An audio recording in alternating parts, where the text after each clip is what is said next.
नमस्कार प्रणाम। हम हैं अनुराग रंजन और हुआ देख रहा बानी खबर भोजपुरी।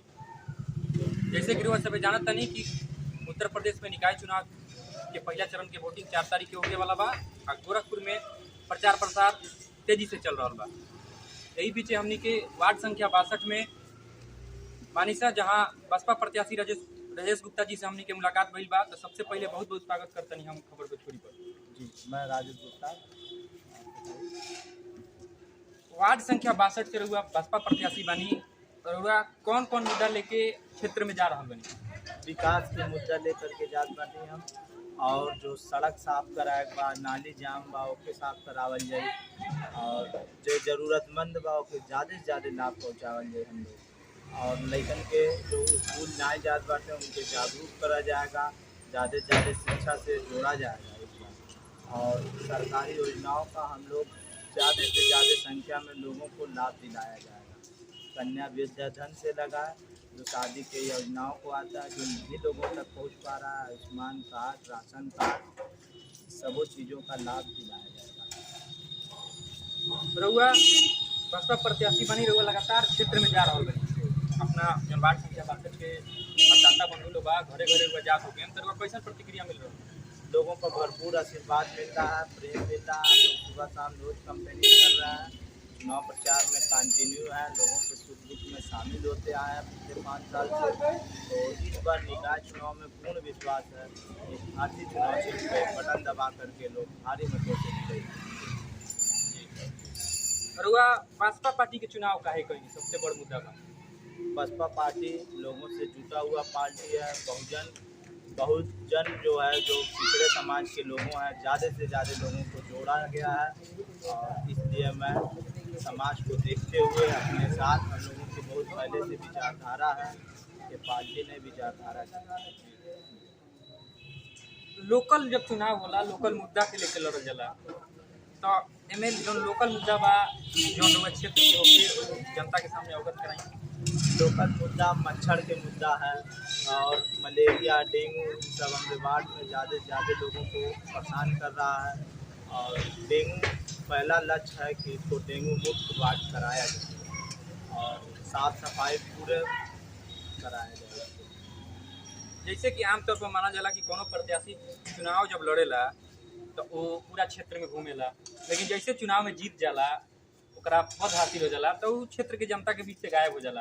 रहुआ ऐसा का अलग करें कि रहुआ लगातार 5 साल तक जनता के बीच में बनल है? नहीं, ऐसा कोई बात नहीं। हम लोगों का तो बचपना इस वार्ड में बीता है, हम लोग इस वार्ड में पढ़े हैं और यहाँ कंटिन्यू बने हुए हैं। छोटा चुनाव है, लोगों के बीच का चुनाव है और लोगों के बीच में रहते हैं। आप आए हैं वार्ड में, लोगों से मिलेंगे, पूछेंगे राजेश गुप्ता को, लोग बताएंगे। इस बार मन भी बना है, आने वाले 4 तारीख को लोग घंटी का बटन दबा करके विजय करेंगे।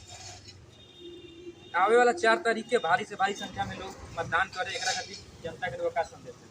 जनता का संदेश इस बार का ये है, साफ सफाई वार्ड में देंगे, सरकारी योजनाओं का लाभ दिलाएंगे। जो भी हमारे साथ होगा, हमारे वार्ड के लोग होंगे, समस्त लोगों को मैं सरकारी सुविधाओं का लाभ दिलाऊंगा। खबर भोजपुरी से बातचीत करे खातिर जो आम चुनाव निकाय चुनाव जो हो रहा बा, एकरा खातिर क्षेत्र में तमाम तरह के पार्टी कैंपेन करते रही। सब बसपा भी लगातार क्षेत्र में अपन मतदाता लोगन के बीच में जा रहा बिया। तो बहुत बहुत बधाई बा रहुआ खातिर कि रहुआ के बसपा पार्टी के टिकट मिलल और रहुआ चुनाव लड़ रहल बनी। उम्मीद बा कि अगर रहुआ जीतनी तो क्षेत्र के लोगन खातिर विकास के काम जरूर भरपूर विश्वास करें क्षेत्र के लोग, और इस बार भारी मतों से विजय बनाए और विश्वास करें, और मैं सबको योजनाओं का लाभ दिलाऊंगा। खबर भोजपुरी से बातचीत करे खातिर बहुत बहुत धन्यवाद।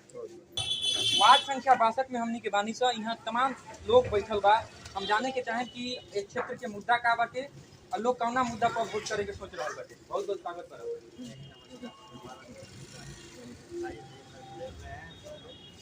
बात ये है कि जो सरकारी योजनाओं का लाभ होता है वो बस 5G जमाने में टूरिस्ट कहाँ तक खींचेगी। इसीलिए राजेश जी हम लोग 5G डबल इंजन के सरकार के साथ 5G पकड़ा जाएगा और लोग जनसंपर्क में पहुँच के उनको सरकारी सुविधाओं का लाभ। क्षेत्र के जो मुद्दा रौदा नगर में कुछ और मुद्दा हो गया तो जैसे लाइट का हो गया, आए दिन यहाँ पे लाइट करते हैं, जाते हैं, लोग अंधेरे में रहते हैं। अभी आप उजाले में आए तो आपको दिख रहा होगा। आप कभी रात में आइए, शाम के समय आइए, देखिएगा आपके सामने देखिए वहाँ देखिए नाली पूरा खुला हुआ है, पूरा बीमारियों का घर बना है। इसको समाज को सुधारना है, समाज में सफाई लाना जरूरी है। यही सब बहुत बहुत धन्यवाद बातचीत करे खातिर। रौरा बताई कि क्षेत्र के समस्या का बा, एकर समाधान कैसे हुई? ये समस्या कूड़ा वाला जो है, तो कूड़ा वाला जैसे कचरा निकलता है, अब वार्ड के जो मतलब ये राजेश भाई हैं, अगर ये बन जाते तो अपना साफ सफाई सब देखते रहें कि वार्ड की साफ सफाई अपने कहाँ कहाँ के अपने मोबाइल से कोई कंटेक्ट करें, इनको कहीं भी कुछ सूचना हो वहाँ जाएँ, खुद दौड़ कर अपना करें धरें, और ये सब समस्या कहीं किसी समस्या तुरंत इसका इंतजाम करें। जी, खबर भोजपुरी से बातचीत करे खातिर बहुत बहुत धन्यवाद।